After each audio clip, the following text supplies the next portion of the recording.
Hey guys, this is Survey Teardown 27 of the 50 Surveys Project. I am Hannah, Qualitative Researcher, sometimes Survey Snob, and we're on the road to 50 Survey Teardowns in approximately 50 days.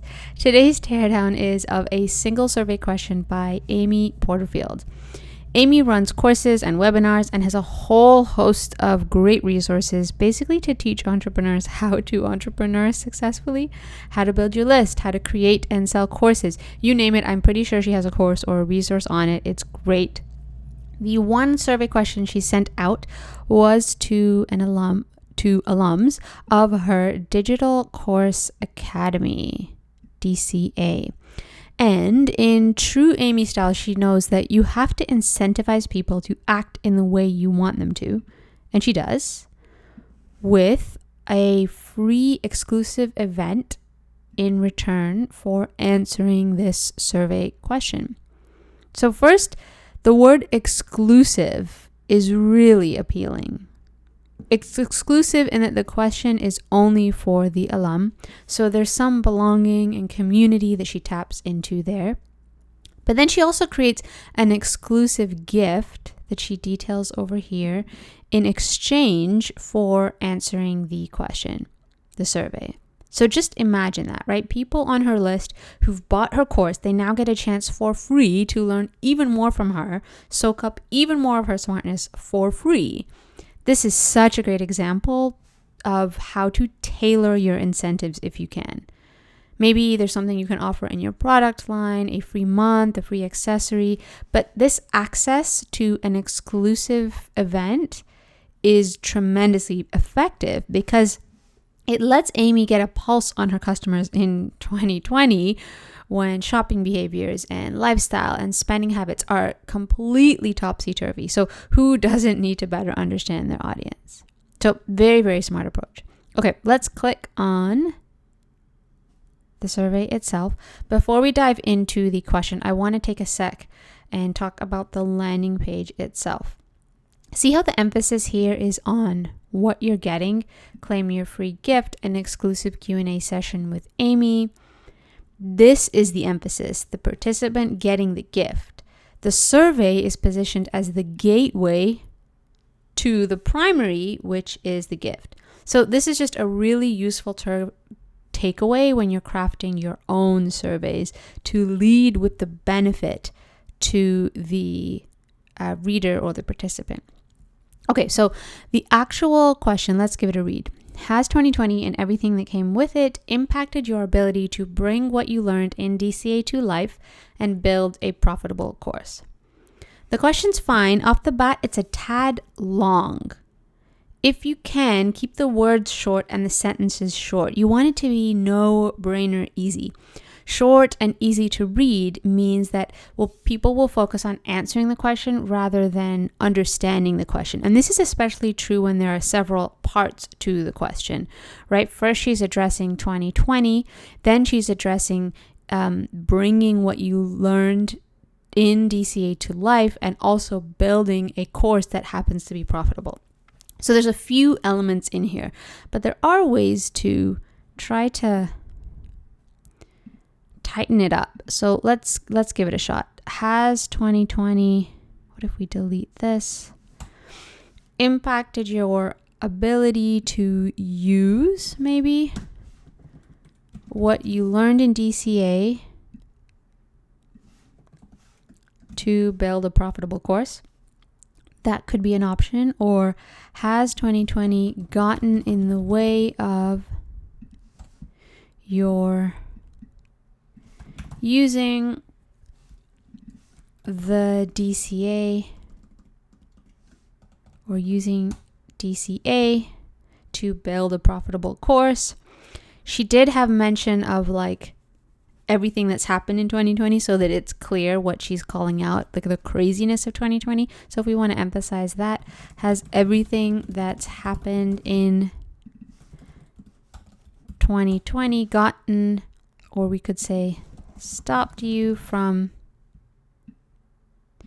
using DCA to build a profitable course. So there's a few different ways we can really just like tighten up the question, use very simple, no-brainer words, and eliminate as many layers to the question as possible.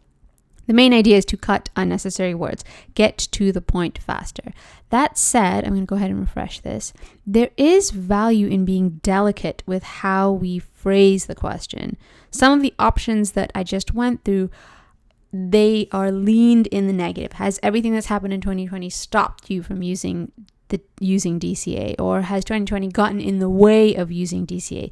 Sometimes, often more in interviews than surveys, that can feel leading. And I imagine that's the goal of the question here. The way that it's phrased is very delicate. So staying neutral is important. But actually, if we look at the answer options below, we can see that even though the question appears neutral, the answers are not. So first option is, how could it not? I'm hanging on by a thread, but still dreaming of having a course that changes lives and makes bank. So this is someone who's impacted. They haven't moved and built a course. This is someone who is also impacted, but it's lit a fire under them to take action and take their business to the next level. They're happy with where they're at. So there's actually no option here. There is a yes. I'm going to spell these out in front just so we can be really clear on the options. Yes, impacted negatively. Right? That's one option here. Yes, impacted positively. But there's no. What if it was like no, not impacted? I'm on track. And the fact that there's no option is quite misleading, in fact, because what if 2020 didn't impact me from creating a profitable course? I can't actually voice that here, right? I have to choose an option from one of the two that might not apply to me. Or I might not decide to answer the survey because I don't feel like I fit in the options and I opt out altogether. Or worse, and honestly, maybe more likely, I answer randomly and inaccurately because I really want that free gift.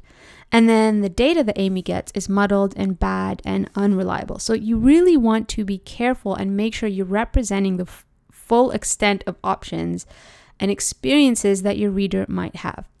Now, it might seem super obvious to you or to me that, like, of course, everyone has been affected by 2020.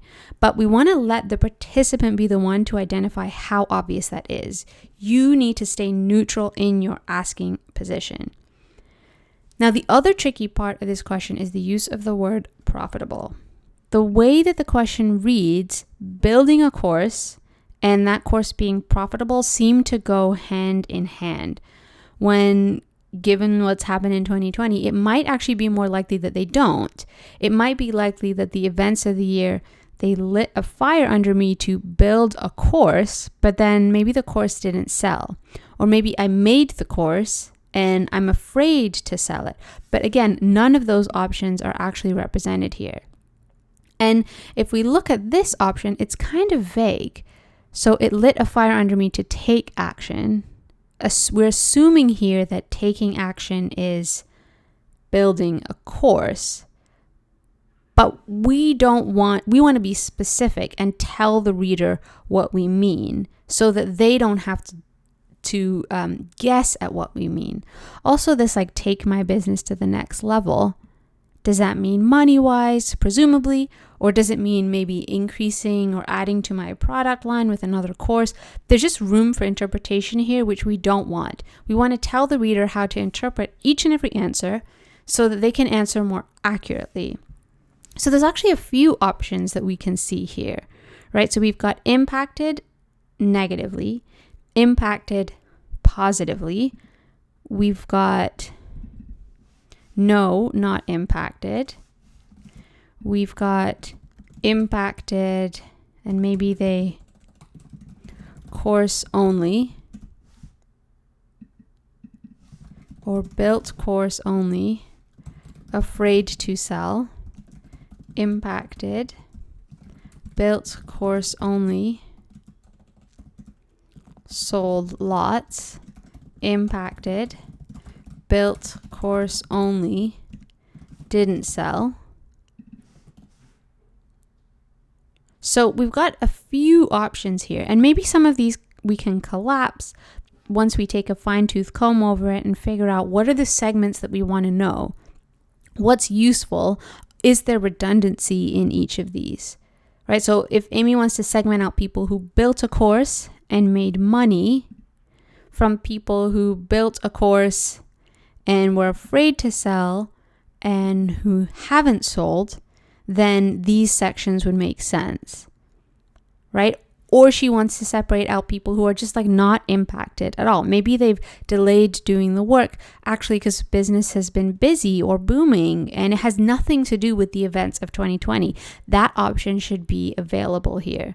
So the range of options is going to depend on what we want to know and then what we know about our audience already. But we always want to make sure we're representing all sides of the coin so people feel represented in the options that we provide. Another alternative is like maybe it's just these two, and then there's none of the above, or there's an other, and then you fill in your response. So you're catering to the rest without drawing too much attention to, if we determine these are the main segments that we want, then we at least have a catch-all for folks that don't feel like they fit in there. But as you can see, a single question can take a lot of behind-the-scenes work and thinking to really strategize and figure out like what is it that we want to learn? What are the possible realities for the person answering? So take your time with the question. The more time that you spend upfront crafting it, the better, the sharper, the more accurate, the more insightful the data that you can collect. The end. I hope this was helpful. If you like this video, give it a thumbs up. If you have questions or comments or disagreements, or you're stuck in some like multiple choice madness for a survey of your own, let me know in the comments and we'll hash it out. Hit subscribe so you're the first to know about the next survey teardown, and I will see you back here for teardown 28. Bye, folks.